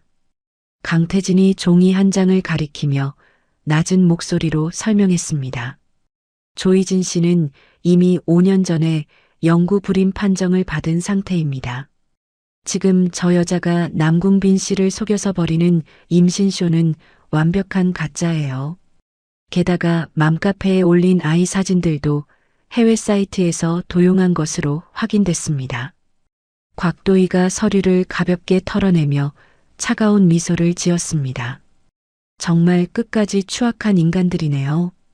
자기들끼리 속고 속이면서 결국은 제 발로 지옥을 향해 뛰어드는 꼴이라니 참으로 가련해요. 그날 오후 곽도희는 퇴근 후 하늘이의 성장 앨범을 넘기며 평온한 시간을 보냈습니다. 강태진 변호사가 정갈한 차를 도희의 탁자 위에 올려두며 다정하게 말했습니다. 재경 씨, 아니 상무님. 이제는 조금 마음을 편히 가지셔도 됩니다. 하늘이는 제가 목숨을 걸고서라도 안전하게 지킬 테니까요. 곽도희가 태진의 따뜻한 시선을 마주하며 고개를 끄덕였습니다. 강 변호사님 덕분에 제가 다시 숨을 쉬고 살 수 있게 되었어요. 우리 하늘이에게도 강 변호사님은 아빠보다 더 든든한 존재라는 걸 잘 알아요. 그때 곽도희의 휴대전화로 익명의 메시지와 함께 여러 장의 사진이 도착했습니다. 사진 속에는 유모차를 타고 산책하는 하늘이와 그 뒤를 몰래 쫓아다니는 검은 옷의 남자가 생생하게 찍혀 있었죠. 곽도희가 부들부들 떨리는 손으로 전화를 꽉 쥐며 강태진에게 외쳤습니다. 강 변호사님, 이 사진들 좀 보세요. 저 추악한 인간들이 감히 내 아기 뒤를 밟고 있다고요. 어린이집 주변까지 기웃거리는 걸 보니 정말 미친 게 분명해요. 강태진이 사진을 훑어보며 미간을 찌푸렸지만 이내 냉정함을 되찾았습니다. 상무님, 진정하십시오. 이미 경호팀이 그 남자를 밀착 감시하고 있습니다. 오히려 이 상황이 저들을 사회적으로 완벽하게 매장할 결정적인 미끼가 될 거예요. 제가 아는 시사 프로그램 김 PD에게 연락해서 판을 키워보겠습니다. 곽도희가 가쁜 숨을 몰아쉬며 결연한 표정으로 대답했습니다. 좋아요. 전 국민이 보는 앞에서 저들의 가면을 낱낱이 벗겨주세요. 제 아이를 건드린 대가가 얼마나 참혹한지 뼈저리게 느끼게 해줄 거예요. 며칠 뒤 곽도희는 시사 토크쇼 진실의 눈 메인 PD를 은밀히 만났습니다. 곽도희가 정갈한 서류 뭉치를 PD에게 건네며 낮은 목소리로 제안했습니다. 김 PD님, 전 국민의 공분을 살만한 확실한 특종을 하나 드릴게요. 재벌가에 핍박받는 불쌍한 서민 가족이라는 연극을 준비하는 자들이 있습니다. 그들이 생방송 무대 위에서 자신들의 민낯을 스스로 공개하게 만들어주세요. 김 PD가 서류 내용을 확인하고는 흥미롭다는 듯 고개를 끄덕였습니다. 상무님, 걱정 마십시오. 저들이 제 발로 스튜디오에 걸어 들어오게 하겠습니다. 여인숙에 처박혀 있던 남궁빈에게 모르는 번호로 전화가 걸려왔습니다. 방송국 PD라는 남자가 아주 정중하고 부드러운 목소리로 말을 건넸습니다. 남궁빈 선생님, 안녕하세요. 선생님의 억울한 사연을 제보받았습니다. 재벌가의 갑질에 맞서 아이를 되찾으려는 눈물겨운 부성의 특집을 기획 중입니다. 출연해 주신다면 저희가 선생님의 든든한 대변인이 되어드리겠습니다. 남궁빈이 기쁨에 겨워 평금옥을 향해 환호하며 소리쳤습니다. 엄마, 드디어 기회가 왔어. 방송국에서 우리 편을 들어주겠대.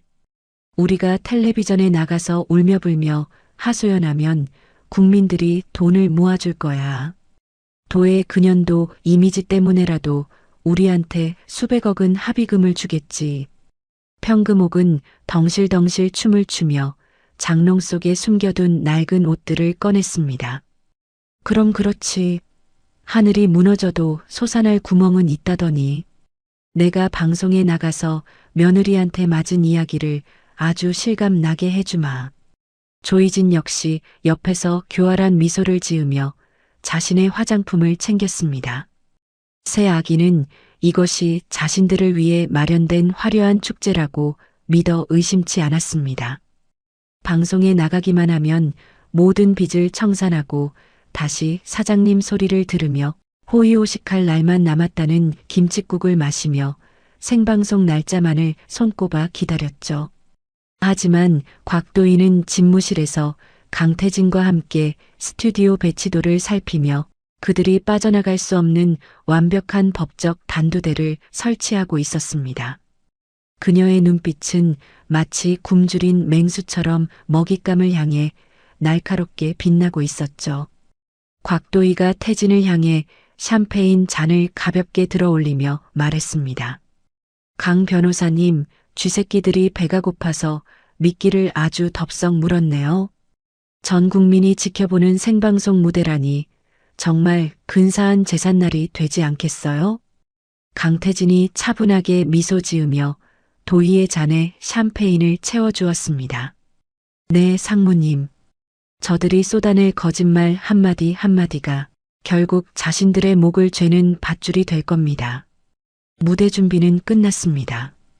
곽도희는 창밖의 밤하늘을 보며 아이의 이름을 나직하게 불렀습니다. 하늘아, 엄마가 너를 부정했던 자들에게 가장 잔인한 진실을 보여줄게. 다시는 그 누구도 우리를 함부로 대하지 못하도록 말이야. 곽도희의 가슴 속에서는 폭풍 전야와 같은 고요하고도 강렬한 투지가 끓어올랐습니다. 악인들이 꿈꾸는 가짜 영광의 시간이 조금씩 저물어가고 있었고 진실의 칼날을 든 곽도희의 마지막 사냥이 시작될 준비를 마쳤습니다. 그녀는 이제 더 이상 피해자가 아닌 심판자로서 당당히 무대에 설 준비가 되었습니다. 태성그룹의 거대한 빌딩은 밤이 깊어도 꺼지지 않는 불빛을 내뿜으며 곧 들이닥칠 진실의 심판을 예고하는 거대한 등대처럼 서 있었습니다. 여인숙의 눅눅한 공기 속에서 탐욕의 꿈을 꾸는 세 사람의 머리 위로 곽도희가 설계한 차가운 운명의 그림자가 서서히 드리워지고 있었습니다. 완벽한 복수는 이제 단 한 걸음만을 남겨두고 있었고 그 결말은 그 누구도 상상하지 못한 처절하고도 완벽한 사이다가 될 것이었습니다. 곽도희는 천천히 안경을 고쳤으며 차가운 미소를 입가에 띄웠습니다. 자선 파티가 끝난 후 세상의 모든 비난을 한몸에 받게 된 남궁빈 일가는 곰팡내 나는 좁은 여인숙 방에 모여 앉아 서로의 얼굴을 뚫어지게 노려보았습니다. 천장에서는 누런 물이 뚝뚝 떨어지고 있었고 벽지 사이로 기어다니는 벌레들이 그들의 처절한 처지를 증명하고 있었죠. 조이지는 헝클어진 머리를 거칠게 쓸어 넘기며 스마트폰 화면을 두드렸고 비열한 미소를 지으며 남궁빈과 평금옥을 향해 은밀한 제안을 건넸습니다. 조이진이 침을 꿀꺽 삼키며 낮은 목소리로 일행을 부추겼습니다. 오빠, 어머님, 이대로 당하고만 있을 거예요? 사람들은 원래 돈 많은 재벌이라면 일단 색안경부터 끼고 본단 말이에요. 우리가 피해자인 것처럼 프레임을 짜서 여론을 뒤집으면 곽도의 그 여자도 돈으로 입을 막으려 들 수밖에 없어요. 지금 저 여자가 무서운 건 진실이 아니라 자기 이름에 먹칠이 되는 거거든요. 조이지는 그 길로 유명 온라인 커뮤니티와 맘카페에 소설 같은 글을 올렸습니다. 재벌가 며느리의 두 얼굴, 서민 시댁 식구를 쓰레기장에 버린 만행이라는 자극적인 제목과 함께 교묘하게 편집된 사진들이 인터넷을 타고 퍼졌죠. 여기에 평금옥이 가세하여 본격적인 행동에 나서기 시작했습니다. 평금옥은 멀쩡한 다리에 하얀 붕대를 칭칭 감고 목에는 보호대까지 두른 채 태성그룹 본사 정문 앞으로 가서 낡은 휠체어에 몸을 실었습니다. 평금옥이 지나가는 사람들을 붙잡고 눈물을 쥐어짜며 비명을 질렀습니다. 여러분, 제 말 좀 들어보세요. 저기 저 높은 건물에 있는 재벌 며느리가 늙은 시어머니를 짐짝처럼 던져서 제 허리가 다 부러졌습니다. 돈 많으면 시어머니를 이렇게 개 패듯 패도 되는 세상입니까? 세상이 어떻게 돌아가려고 이런 폐륜이 벌어지는지 모르겠어요. 평금옥은 휠체어에서 떨어지는 신용을 하며 바닥을 긁는 열연을 펼쳤고 본사 앞은 금세 구경꾼들과 취재진으로 인산인해를 이루기 시작했습니다. 그 시각 남궁빈은 조이진이 미리 섭외한 사이버 레카 유튜버와 만났습니다. 남궁빈은 카메라가 돌아가기 직전 눈물 한약을 몰래 넣고는 초췌한 표정을 지었죠. 남궁빈이 카메라 렌즈를 응시하며 가슴을 치며 애절하게 호소했습니다. 저는 돈 같은 건 정말 관심도 없습니다. 그저 제 핏줄인 우리 아들을 한 번만이라도 따뜻하게 안아보고 싶은 아비의 마음뿐입니다. 그런데 제 아내는 재력을 앞세워 저를 파렴치범으로 몰고 아이를 뺏어갔습니다. 무능한 아버지가 아들을 찾을 수 있게 여러분이 도와주세요. 이 영상은 삽시간에 수백만 조회수를 기록하며 전 국민적인 분노를 자아냈습니다. 인터넷 댓글창에는 곽도희를 비난하는 악플들이 폭풍처럼 쏟아지기 시작했죠. 재벌이면 다냐, 시어머니 폭행은 선을 넘었다, 태성그룹 불매하자 등 여론은 걷잡을 수 없이 악화되었고 태성그룹의 주가는 곤두박질 치기 시작했습니다. 태성그룹 이사회는 긴급 소집되었고 이사들의 거센 압박이 곽도희를 향했습니다. 장 이사가 책상을 내리치며 곽도희를 매섭게 쏘아붙였습니다. 곽 상무, 이게 도대체 무슨 망신인가? 개인적인 가정사 때문에 그룹 전체의 이미지가 실추되고 불매운동까지 벌어지고 있잖나. 당장 저 사람들과 합의를 하든 사과를 하든 해결책을 내놓게. 상무 자리가 애들 장난인 줄 아나? 회사가 무너지면 책임질 건가? 곽도희는 이사들의 비난 섞인 시선에도 흔들림 없이 차가운 표정을 유지했습니다. 하지만 집무실로 돌아온 곽도희를 기다리고 있는 것은 더 잔혹한 협박이었습니다. 조이진이 흥신소 직원을 시켜 도희의 아들 하늘이가 어린이집에 등원하는 모습과 집 주변을 배회하는 사진들을 곽도희의 개인 휴대전화로 전송한 것이었죠. 사진과 함께 도착한 메시지에는 짧지만 강렬한 조이진의 욕망이 담겨 있었습니다. 상무님, 아이가 참 예쁘네요. 100억이면 이 위험한 스토킹을 끝낼 수 있어요. 합의 안 하면 이 사진들이 어떤 자극적인 기사로 나갈지 상상해 보세요. 아이의 안전을 생각한다면 현명한 선택을 하시길 바랄게요. 곽도희는 사진 속 하늘이의 천진난만한 얼굴을 보자 온몸이 부들부들 떨려왔습니다. 하얗게 질린 손등 위로 핏줄이 서고 주먹을 꽉 쥐는 곽도희의 모습은 마치 폭풍 전야의 고요함처럼 서늘한 살기마저 느껴질 정도였습니다. 강태진 변호사가 다가와 곽도희의 어깨를 조심스럽게 다독이며 말했습니다. 상무님, 저들이 결국 가장 비겁한 방법을 선택했군요. 아이를 건드린 이상, 이제는 우리도 더 이상 방어만 하고 있을 수는 없습니다. 이미 모든 반격 준비는 끝났으니 상무님의 결정만 내리시면 됩니다. 곽도희가 사진을 책상 위로 거칠게 내던지며 강태진을 향해 결연하게 말했습니다.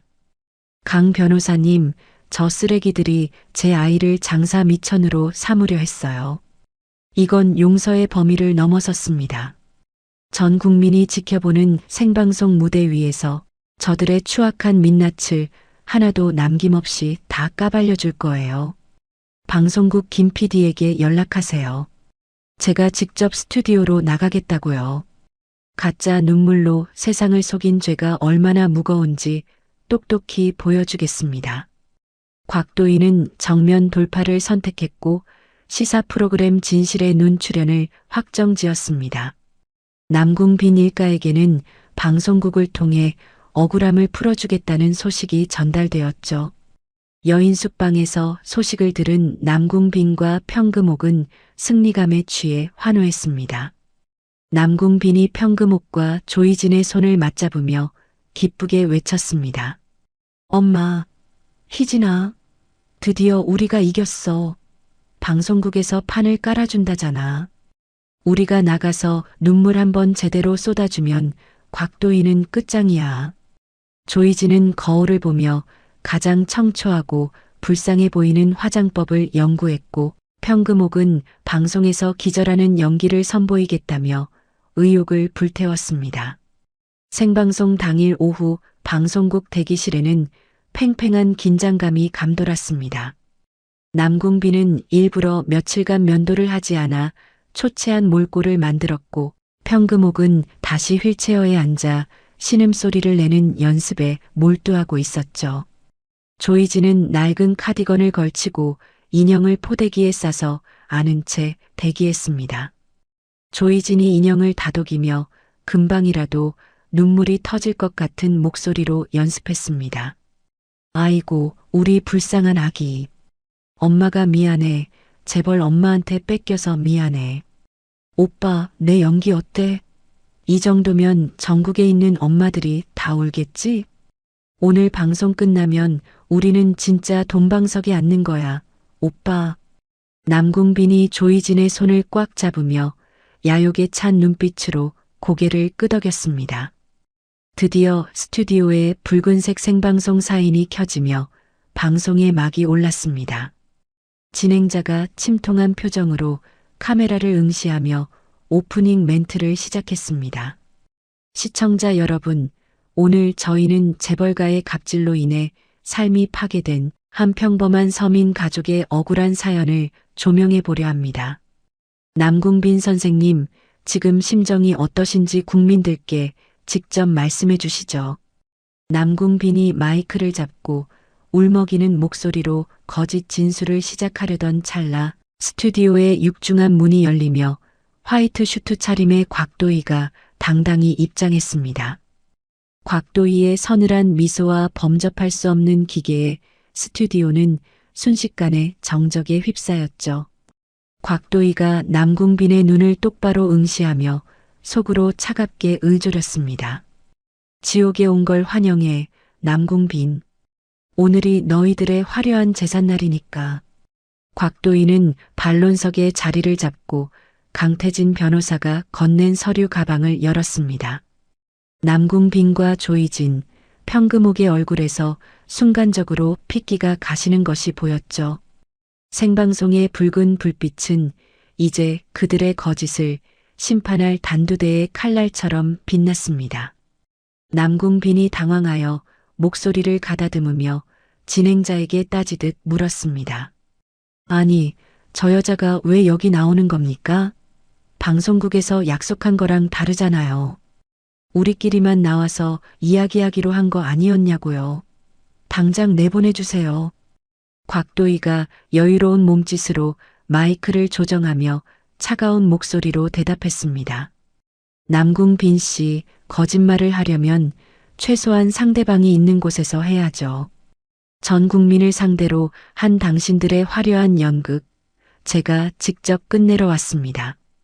전 국민의 시선이 집중된 가운데 곽도희는 여유롭게 안경을 고쳤었고 그녀의 입술 사이로 흘러나올 진실의 폭풍이 시작될 준비를 마쳤습니다. 가장 높은 곳에서 가장 낮은 곳으로 추락하게 될 악인들의 비참한 말로가 이제 단 몇 분 후면 전 세계로 생중계될 운명의 시간이 다가오고 있었습니다. 조이진은 인형을 안은 손을 미세하게 떨며 곽도희의 눈치를 살폈고 평금옥은 휠체어 손잡이를 꽉 쥔 채 마른 침을 꿀꺽 삼키며 방송사고를 예고했습니다. 방송국 김 PD가 부조종실에서 곽도희를 향해 엄지손가락을 치켜 세웠습니다. 준비됐습니다, 상무님. 대한민국 방송 역사상 가장 충격적인 진실을 보여주죠. 곽도희는 태진이 건네준 USB를 만지며 스크린에 띄울 첫 번째 자료를 골랐습니다. 그것은 남궁빈 일가가 여인숙에서 나누었던 추악한 공모의 현장이 담긴 녹취였습니다.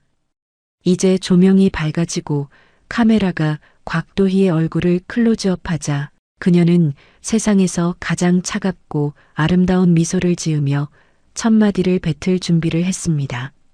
곽도희가 카메라 렌즈를 뚫어지게 응시하며 낮은 목소리로 속삭였습니다. 자, 이제 시작해 볼까요? 당신들이 그토록 원하던 방송 출연이니까요. 스튜디오의 긴장감은 극에 달해 방청객들조차 숨을 죽이고 무대를 지켜보았습니다. 남궁빈은 셔츠 깃을 만지며 식은땀을 흘렸고 조이진은 애써 태연한 척했습니다. 하지만 곽도희의 손가락이 버튼을 누르는 순간 그들이 쌓아 올린 가짜 천국은 단 1초 만에 무너져 내릴 처참한 운명을 맞이하고 있었습니다. 곽도희는 하늘이의 사진을 가슴품에 소중히 간직한 채 마이크를 쥐었습니다. 어머니, 그리고 남궁빈 씨. 당신들이 내뱉은 거짓말의 대가가 얼마나 무겁고 고통스러운지 지금부터 똑똑히 지켜보시길 바랍니다. 곽도희의 선전포고와 함께 대형 스크린에 첫 번째 영상의 첫 프레임이 떴습니다. 그것은 여인숙 복도에서 조이진이 임신 패드를 고쳐 차는 장면이었습니다. 스튜디오 안에는 짧은 탄식과 함께 거대한 폭풍이 몰아칠 준비를 마쳤습니다. 생방송 스튜디오의 거대한 전광판에 온 에어라는 붉은 글자가 선명하게 들어오고 전국으로 송출되는 카메라의 렌즈가 반론석에 앉은 곽도희를 향해 날카롭게 빛났습니다. 공기는 숨이 막힐 듯이 무겁게 가라앉았고 스튜디오를 가득 채운 방청객들은 침을 꿀꺽 삼키며 이 비극적인 가족사의 결말을 기다렸죠.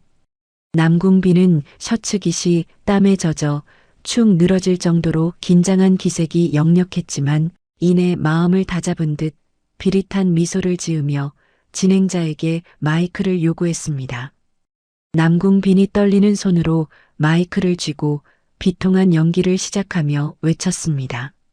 여러분, 저 독한 여자가 제 인생을 망치고 우리 어머니를 길바닥에 내팽개쳤습니다. 심지어 제 자식까지 뺏어가서 아비 얼굴도 못 보게 막고 있어요. 돈만 있으면 세상 법도 다 무시해도 되는 겁니까? 옆에 있던 평금옥도 휠체어에 몸을 구부린 채 쿨럭거리며 가세했습니다. 평금옥이 힘없는 목소리로 쇳소리를 내며 방청객들을 향해 하소연했습니다. 아이고, 내 팔자야. 며느리한테 맞아서 다리가 병신이 됐는데도 병원비 한 푼 안 내주는 저 사악한 년을 좀 보세요. 억울해서 못 죽겠네. 곽도희는 그들의 추악한 연극을 일말의 미동도 없이 조용히 지켜보았습니다. 그러다 곽도희가 옆에 앉은 강태진 변호사에게 고개를 끄덕이자 강태진이 준비해온 휴대용 저장 장치를 방송 시스템에 연결했습니다. 곽도희가 여유로운 몸짓으로 마이크를 잡고 스튜디오 전체를 압도하며 말했습니다.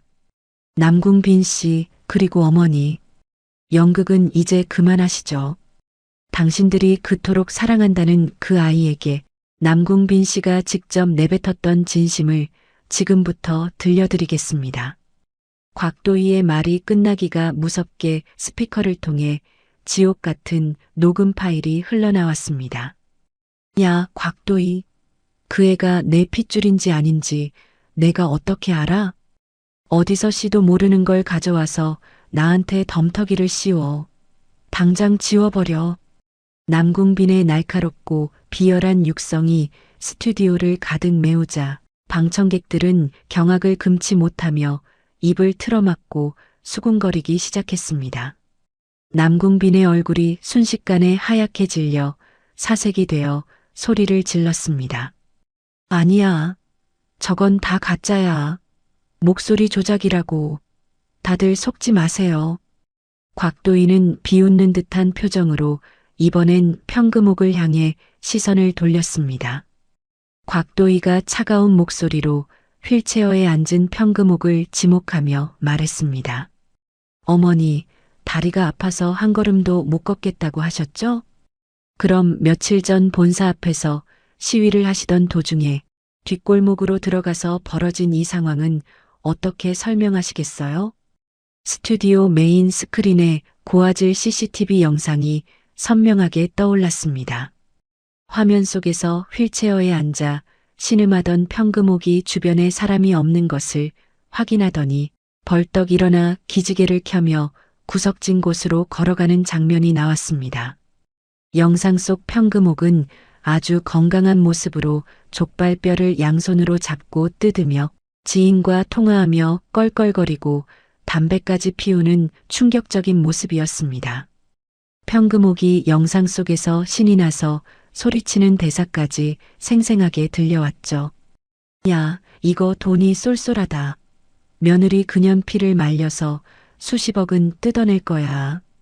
내가 죽는 연기 하나는 기가 막히잖아. 안 그래? 그 모습에 스튜디오 여기저기서 사기꾼 할멈 이라는 야유가 터져나왔고 평금옥은 당황하여 휠체어에서 굴러떨어질 듯 몸을 비틀거렸습니다. 이어서 곽도희의 서늘한 시선이 마지막 미끼인 조이진을 향했습니다. 조이진은 헝클어진 머리를 매만지며 여전히 인형을 소중히 안고 있었지만 그녀의 눈동자는 이미 구석진 곳을 찾으며 도망갈 궁리를 하고 있었죠. 곽도희가 강태진 변호사가 건넨 두툼한 서류 뭉치를 카메라 앞에 펼쳐 보였습니다. 곽도희가 조이진의 얼굴을 뚫어지게 노려보며 단호하게 폭로했습니다. 조이진 씨, 당신이 뱃속에 품었다는 태성그룹의 후계자 말입니다. 당신이 5년 전 불임 판정을 받았던 이 의료 기록은 어떻게 설명할 건가요? 곽도희가 조이진의 본명이 적힌 산부인과 진단서를 한 장씩 넘기며 말을 이었습니다. 심지어 당신은 맘카페에 남의 집 아이 사진을 도용해서 올리고 재벌가의 아이를 뺏겼다며 후원금 5억 원을 뜯어낸 사기범이기도 하죠. 그 돈들 지금 어디에 있습니까? 도박 사이트에 탕진한 내역까지 다 여기 있네요. 스크린에는 조이진의 복잡한 은행 거래 내역과 도박 사이트 로그인 기록이 빼곡하게 나열되며 그녀가 쌓아온 가짜 인생을 낱낱이 파헤쳤습니다. 조이진은 비명을 지르며 포대기에 쌓인 인형을 바닥으로 내팽개쳤습니다. 조이진이 미친 듯이 웃으며 남궁빈의 멱살을 잡고 흔들기 시작했습니다. 조이진이 남궁빈의 뺨을 세게 내리치며 악을 쓰듯 소리쳤습니다. 야, 남궁빈. 이 멍청한 놈아. 다 너 때문에 걸린 거잖아. 네가 그날 술만 안 처먹었어도 우리가 이런 망신은 안 당했어. 내 인생 어쩔 거야. 네가 책임져. 이 거지 같은 놈아. 남궁빈도 지지 않고 조이진의 머리채를 잡아 낚아채며 맞서 싸웠습니다. 남궁빈이 헝클어진 머리로 조이진을 향해 독서를 내뱉었습니다. 뭐, 네가 먼저 꼬드겼잖아. 100억만 뜯어내면 팔자 고친다며. 이 불임 사기꾼 년아, 네가 우리 어머니 돈까지 다 가로챘지. 그때 휠체어에서 벌떡 일어난 평금옥이 조이진의 등에 올라타며 난동을 부렸습니다. 평금옥이 조이진의 머리카락을 뭉텅이로 쥐어뜯으며 비명을 질렀습니다. 내 돈, 내 피 같은 돈 다 내놔. 이 뱀 같은 년이 우리 아들을 홀리더니 이제는 시어머니를 감옥에 보내려고 작정을 했어? 죽여버릴 거야. 스튜디오는 순식간에 머리카락이 날리고 옷감이 찢어지는 난투극 현장이 되었고 전국에 생중계되는 화면에는 세 사람의 추악한 육탄전이 고스란히 담겼습니다. 진행자는 어쩔 줄 몰라 하며 대본으로 얼굴을 가린 채 구석으로 피신했죠. 그때 방송국 스튜디오의 육중한 문이 다시 열리더니 제복을 입은 경찰관 수십 명이 구둣발 소리를 내며 안으로 들이닥쳤습니다.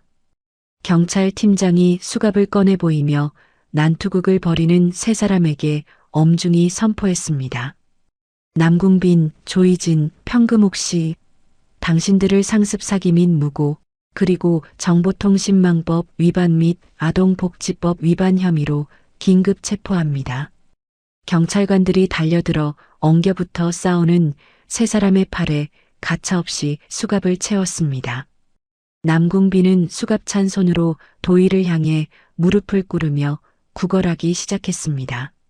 남궁빈이 바닥을 기며 곽도희의 구두 끝에 머리를 박고 오열했습니다. 도희야, 내가 정말 잘못했어. 한 번만 살려줘, 제발. 나 감옥 가면 죽어. 우리 예전 좋았던 때를 생각해서라도 좀 봐주면 안 돼? 곽도희는 남궁빈의 비굴한 손길을 차갑게 뿌리치며 그를 내려다보았습니다. 곽도희가 남궁빈의 눈을 찌르듯이 노려보며 단호하게 말했습니다. 좋았던 때, 당신에게 내 인생은 그저 돈줄이었을지 몰라도 나에게 당신은 이제 씻어내야 할 더러운 오물일 뿐이야. 감옥에서 평생 네가 지은 죄를 뼈저리게 반성하면서 썩어 문드러지길 바라. 평금옥은 수갑을 찬 채로 경찰관들에게 들려나가며 끝까지 악담을 퍼부었습니다. 평금옥이 목에 핏대를 세우며 도희를 향해 침을 뱉으려 시도했습니다. 이 독한 년, 시어머니를 감옥에 보내고 네가 잘 살 것 같으냐? 천벌을 받을 거다. 내 돈 내놔. 내 아들 살려내라고 이 괴물 같은 년아. 조이지는 헝클어진 머리로 얼굴을 가린 채 아무 말도 하지 못하고 끌려갔습니다. 방청객들은 그들이 사라지는 뒷모습을 보며 우레와 같은 박수와 환호를 보냈고 진실이 승리하는 순간을 목격한 사람들의 눈에는 카타르시스가 가득했죠. 곽도희는 스튜디오 중앙에 홀로 남아 카메라를 정면으로 응시했습니다. 곽도희가 마이크를 고쳐 잡으며 전 국민을 향해 나직하지만 힘있게 말했습니다. 거짓은 아무리 빨리 달려도 결국 진실에게 덜미를 잡히기 마련입니다. 저는 이제 저 추악한 과거를 뒤로하고 제 아이와 함께 새로운 삶을 살아가려 합니다. 부족한 제 사연을 들어주시고 응원해주신 모든 분께 진심으로 감사드립니다. 곽도희의 마지막 멘트와 함께 스튜디오의 조명이 서서히 꺼지기 시작했습니다. 그녀의 얼굴에는 그동안 쌓였던 모든 슬픔과 분노가 씻겨 내려간 듯 평온함이 서렸죠. 강태진 변호사가 다가와 곽도희의 어깨를 따뜻하게 감싸 안으며 밖으로 인도했습니다. 상무님, 정말 고생 많으셨습니다.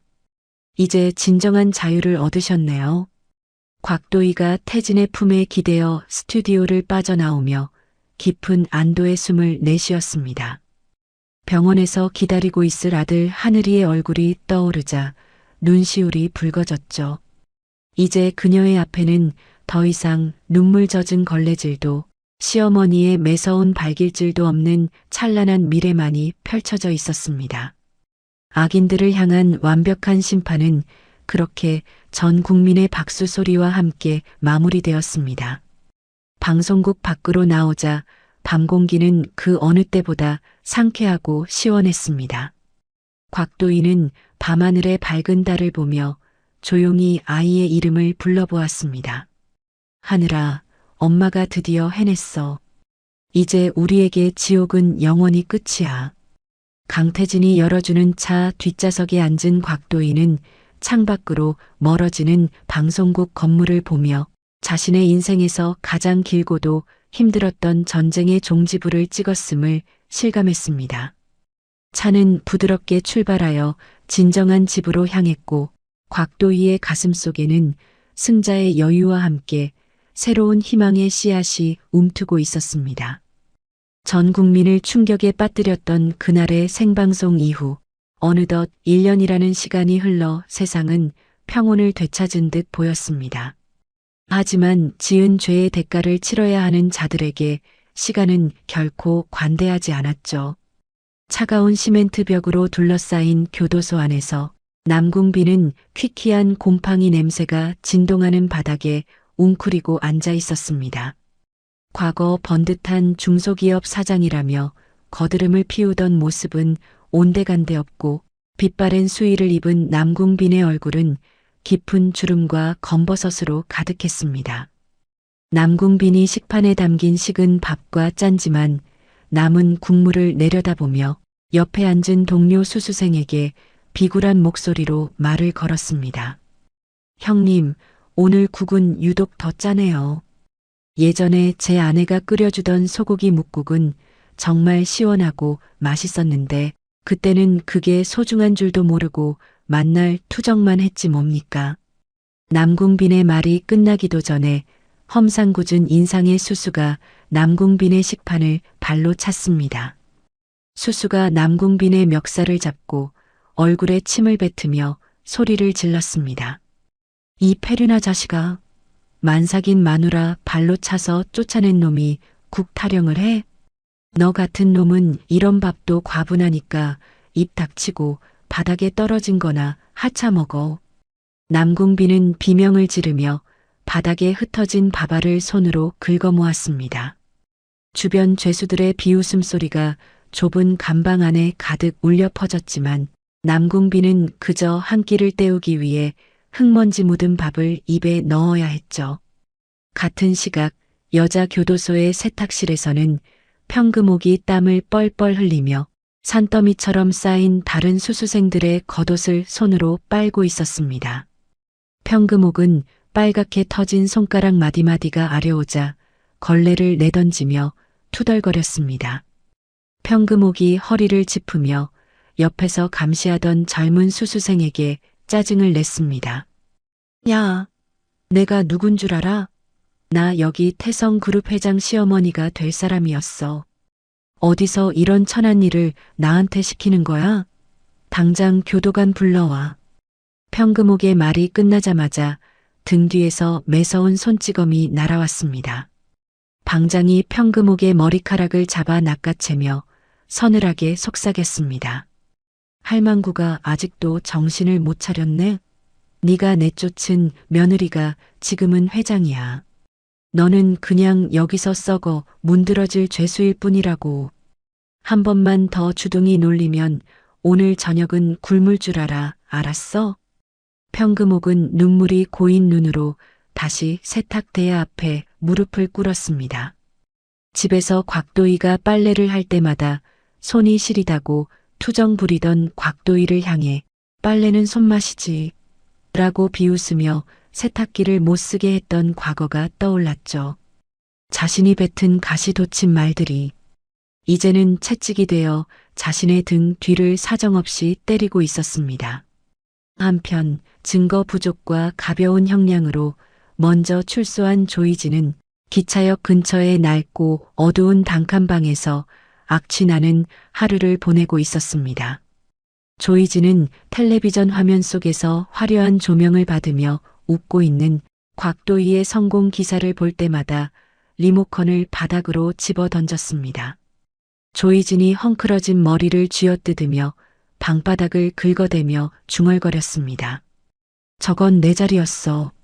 내가 저 옷을 입고 저 가방을 들었어야 했다고. 남궁빈 그 멍청한 인간 때문에 내 인생이 다 망가졌어. 조이진은 편의점 도시락 하나를 살 돈도 없어 수돗물로 배를 채우면서도 끝까지 곽도희를 원망하며 증오의 불꽃을 키우고 있었습니다. 하지만 그녀를 기다리는 것은 곽도희의 자비가 아닌 전 국민의 싸늘한 외면이었죠. 전과자로 낙인 찍힌 조이진을 받아주는 곳은 그 어디에도 없었습니다. 그들이 지옥 같은 현실 속에서 허우적거리고 있을 때 태성그룹 본가에서는 화려하고 따뜻한 잔치가 열리고 있었습니다. 도희의 아들 하늘이의 첫돌을 기념하는 파티장에는 은은한 생화향기와 사람들의 즐거운 웃음소리가 가득했습니다. 곽도희는 세련된 비단 한복을 입고 아이를 안은 채 하객들의 축복을 받고 있었습니다. 옆에서 든든하게 곽도희를 보좌하던 강태진 변호사가 다가와 아이의 머리를 다정하게 쓰다듬으며 도희에게 부드러운 목소리로 말했습니다. 상무님, 하늘이가 판사봉을 잡았네요. 이 아이는 상무님처럼 정의롭고 강한 사람으로 자랄 겁니다. 곽도희가 태진을 향해 화사하게 웃으며 대답했습니다. 강 변호사님 덕분에 우리 하늘이가 이렇게 건강하게 첫돌을 맞이했어요. 피 한 방울 섞이지 않았지만 누구보다 하늘이를 사랑해 주셔서 정말 감사해요. 강태진은 품 안에서 작은 상자를 꺼내 곽도희의 손에 쥐어주었습니다. 그 안에는 영롱하게 빛나는 다이아몬드 반지가 담겨 있었고 강태진의 눈에는 곽도희를 향한 진심 어린 사랑이 가득 담겨 있었습니다. 강태진이 곽도희의 손을 조심스럽게 맞잡으며 나직하게 고백했습니다. 도희 씨, 이제는 상무님이라는 직함 뒤에 숨은 아픔은 다 잊으세요. 제가 평생 도희 씨와 하늘이의 울타리가 되어주고 싶습니다. 저와 결혼해 주시겠어요? 곽도희는 감동의 눈물을 흘리며 고개를 끄덕였고 두 사람은 하객들의 박수 속에 입을 맞췄습니다. 돌잔치가 끝난 뒤 곽도희는 강태진과 함께 특별한 장소로 이동했습니다. 그곳은 바로 남궁빈과 평금옥이 자신을 구박하며 살게 했던 그 낡고 지저분했던 빌라가 있던 자리였습니다. 도희는 그 부지를 통째로 매입하여 빌라를 허물고 그 자리에 현대식으로 지어진 태성 한부모 복지센터를 완공했습니다. 센터 앞에는 곽도희의 이름과 함께 상처 입은 이들의 쉼터라는 글귀가 새겨져 있었죠. 센터 개관식 날 곽도희는 단상 위에서 마이크를 잡고 우아하게 미소 지었습니다. 곽도희가 모인 사람들을 향해 떨리지만 힘 있는 목소리로 연설했습니다. 저는 이곳에서 인생의 가장 어두운 터널을 지났습니다. 하지만 이제 그 터널을 허물고 누군가에게는 새로운 빛이 되는 공간을 만들려 합니다. 세상의 모든 어머니와 아이들이 더 이상 눈물 흘리지 않는 세상을 꿈꿉니다. 사람들의 환호 소리가 울려 퍼지는 가운데 행사장 구석 가로수 뒤에 숨어 그 모습을 지켜보는 한 초라한 여인이 있었습니다. 형기 만료로 며칠 전 출소한 평금옥이었습니다. 평금옥은 때자국 가득한 낡은 옷을 입고 꾀죄죄한 모습으로 무료 배급되는 빵을 얻으러 왔다가 단상 위에 곽도희를 보게 된 것이었죠. 평금옥은 빛나는 곽도희의 모습을 보며 입을 틀어막고 주저앉았습니다. 평금옥이 회한 섞인 눈물을 흘리며 갈라진 목소리로 중얼거렸습니다. 재경아, 아니 도희야, 내 복덩이 며느리. 내가 천벌을 받았구나. 내가 저 귀한 복을 내 발로 차버렸어. 평금옥은 곽도희에게 다가가 빌고 싶었지만 자신의 처참한 행색이 부끄러웠습니다. 결국 그녀는 곽도희의 시선이 닿기도 전에 쩔뚝거리는 다리로 도망치듯 자리를 피했습니다. 곽도희는 멀어지는 노인의 뒷모습을 보았지만 더 이상 증오는 남아있지 않았습니다. 과거의 상처는 이제 완전히 아물어 그녀를 더 단단하게 만드는 훈장이 되었으니까요. 개관식을 마친 곽도희는 태진과 하늘이의 손을 잡고 근처 한강공원으로 향했습니다. 노을이 붉게 물드는 강변을 따라 세 가족이 나란히 걷는 모습은 마치 한 폭의 그림처럼 평화롭고 아름다웠습니다. 아장아장 걸음마를 시작한 하늘이가 까르르 웃으며 강아지를 쫓아 달려갔습니다. 강태진이 아이를 뒤쫓으며 즐거운 비명을 지르자 곽도희의 가슴에는 행복이 벅차올랐죠. 곽도희는 문득 뒤를 돌아보며 지난 1년을 회상했습니다. 피눈물을 흘리며 도장을 찍었던 그날의 결단이 없었다면 지금의 이 찬란한 노을을 결코 보지 못했을 것입니다.